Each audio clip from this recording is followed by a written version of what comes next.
Hello guys, welcome back on my YouTube channel paper pin. आज के इस video में हम स्टैटिक्स की कुछ इंपॉर्टेंट डेफिनेशंस के बारे में पढ़ेंगे। वैसे सारी की सारी डेफिनेशंस आपके द्वारा पढ़ी गई है और बहुत ही इजी है, बट इनका स्टैटिक्स में काफी रोल है, इस वजह से मैंने इनका वीडियो बनाना उचित समझा। तो फर्स्ट हमारी डेफिनेशन होगी मैटर की, मीन्स द्रव्य की। तो द्रव्य क्या है?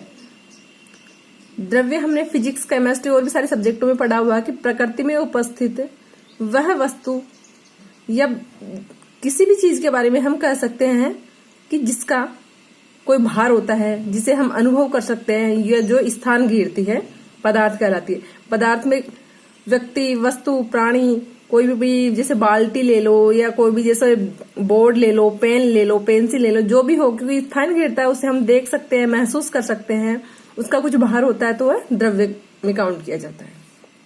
फिर एक पार्टिकल मीन्स कण। तो द्रव्य का वह छोटे से छोटा भाग जिसे हम देख नहीं सकते, जिसका टुकड़ा नहीं किया जा सकता, एज ए परमाणु, ठीक है, तो उसे हम कहेंगे पार्टिकल। फिर कहेंगे बॉडी।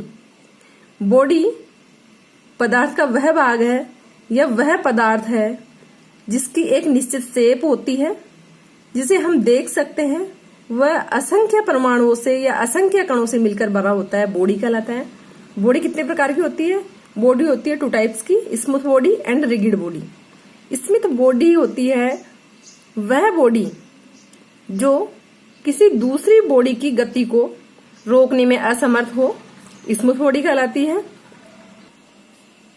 वैसे प्रकृति में कोई भी बॉडी होती है वो पूर्णतः स्मूथ नहीं होती है, पर जैसे हम कहें कि हम जैसे फिसल पट्टी ले लेते हैं, फिसल पट्टी के अगर ऊपर हम बॉल रखेंगे, ये माना फिसल पट्टी है, और इसके ऊपर अगर हमने बॉल रख दी तो यह बॉल रुकेगी नहीं, बल्कि ये इस बॉल की गति को रोक नहीं सकती, इसे यहाँ पे अवरुद्ध नहीं कर पाएगी और बॉल लुढ़कती हुई नीचे आ जाएगी। तो बॉल के लिए जो फिसल पट्टी है वो हो गई स्मूथ बॉडी।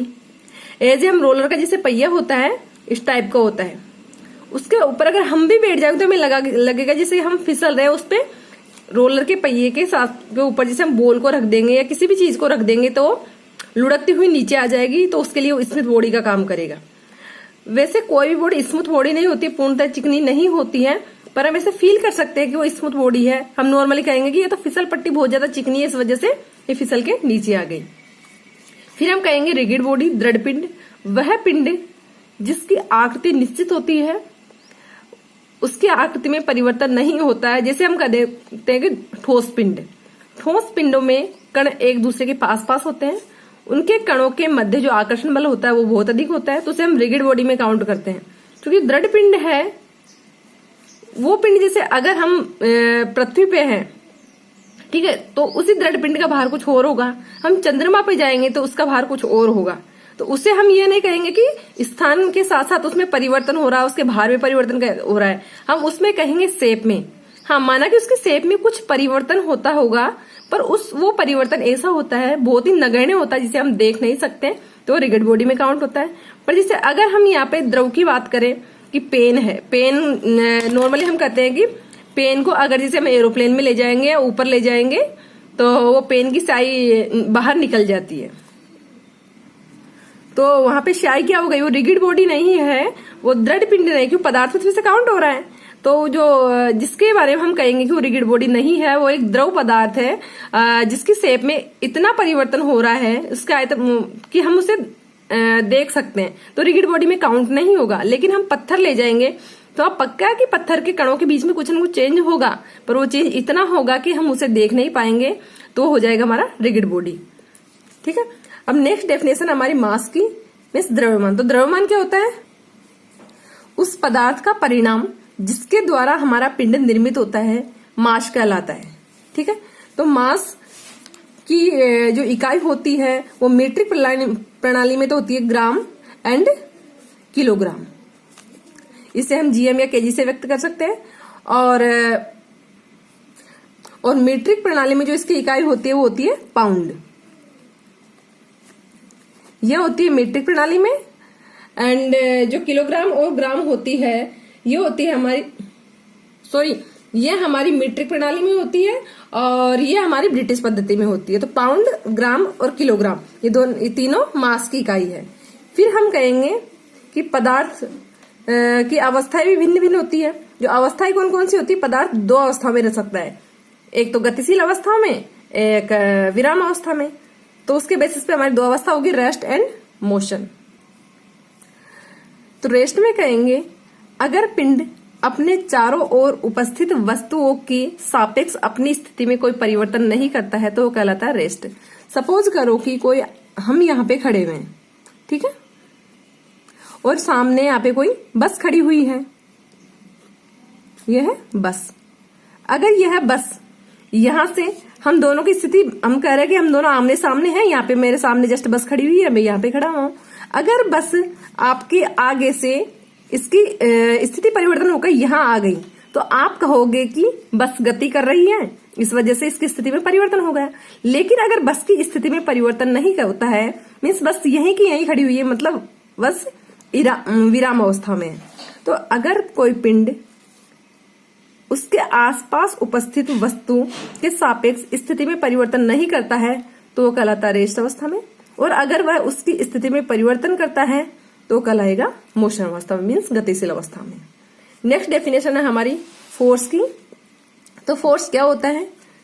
समान गति के अथवा विराम अवस्था वाले पिंड की स्थिति को जो बदलता है अथवा बदलने की प्रवृत्ति उत्पन्न करता है वह बल कहलाता है।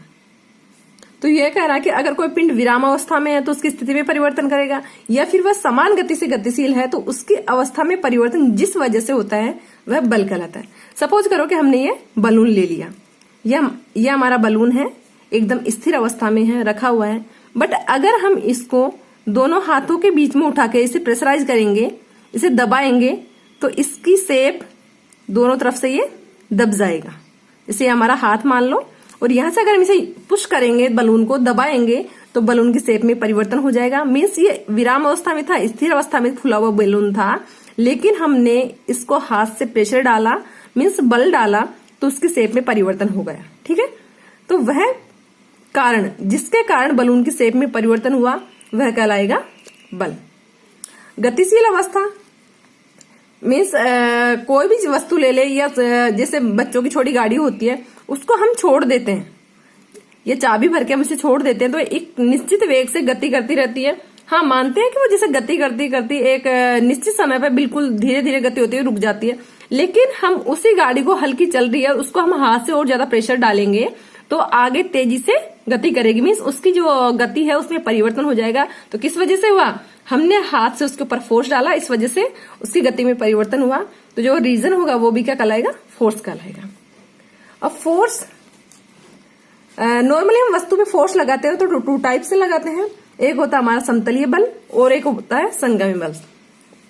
इंग्लिश में कहे तो कोप्लेनर फोर्स को हम कहते हैं समतलीय, एंड कॉन्करेंट फोर्स को हम कहेंगे संगामी बल।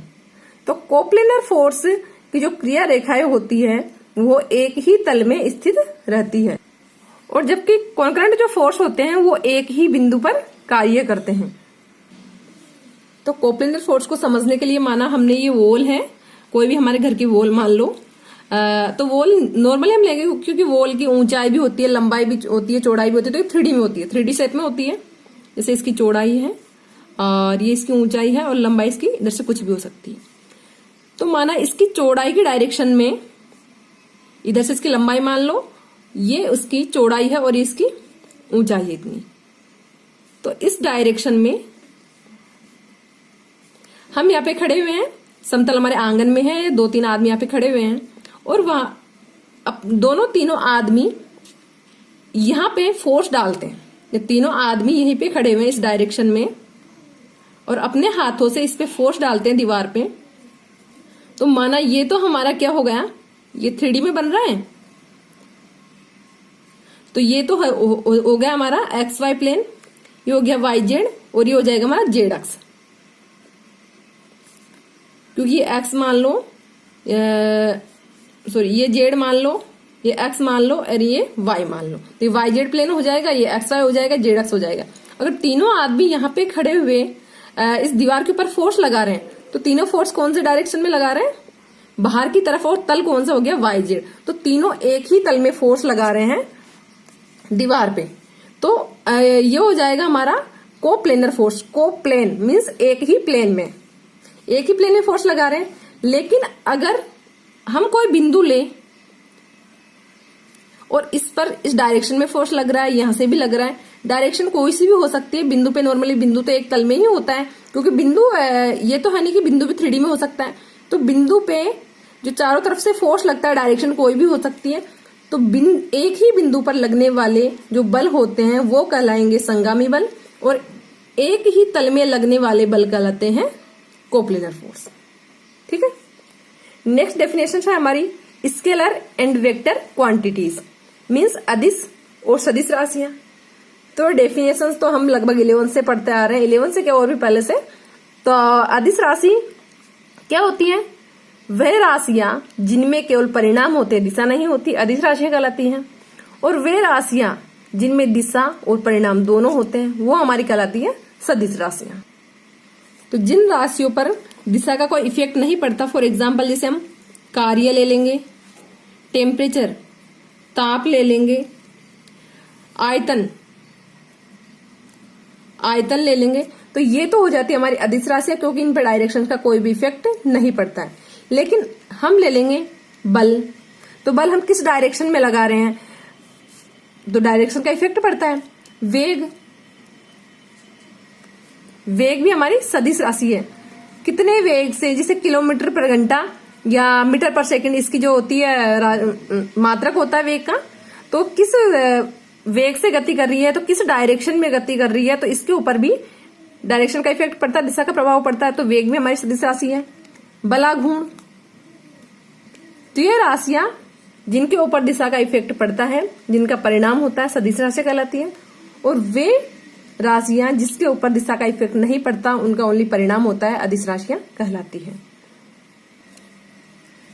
नेक्स्ट डेफिनेशन है हमारी इक्विलिब्रियम, मीन्स संतुलन या साम्य अवस्था। यह डेफिनेशन काफी इंपॉर्टेंट है, क्योंकि इसमें साम्य अवस्था में हम लगभग कहते हैं कि वस्तु स्थिर रहती है। भाई वस्तु स्थिर नहीं रहती, वस्तु को स्थिर रखा जाता है, तो हमारी होती है साम्य अवस्था। एक तो हम कह दें कि यहाँ पे कोई भी पिंड मान लो, कोई भी वस्तु मान लो, ये रखी हुई है, ठीक है, ये क्या हमारी स्थिर अवस्था में, किसमें? स्थिर अवस्था में। लेकिन अगर इस वस्तु पर हम इस डायरेक्शन से फोर्स डालें, तो वस्तु इधर की तरफ झुकेगी। लेकिन वस्तु को इधर की तरफ झुकाने से बचाने के लिए हाँ इधर की तरफ से फोर्स डालें, तो वस्तु उधर झुकेगी नहीं, बल्कि इधर की साइड झुकेगी। कब झुकेगी? अगर इधर की साइड लगाया हुआ बल अधिक है तो वस्तु इधर झुकेगी, इधर की साइड से लगाया गया बल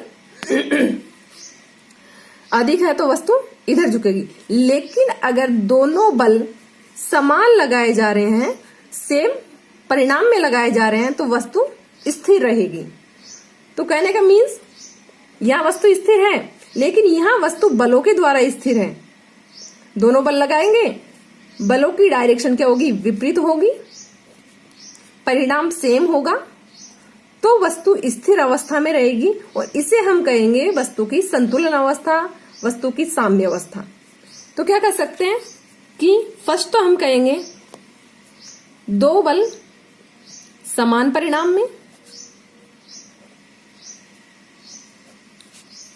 विपरीत दिशा में,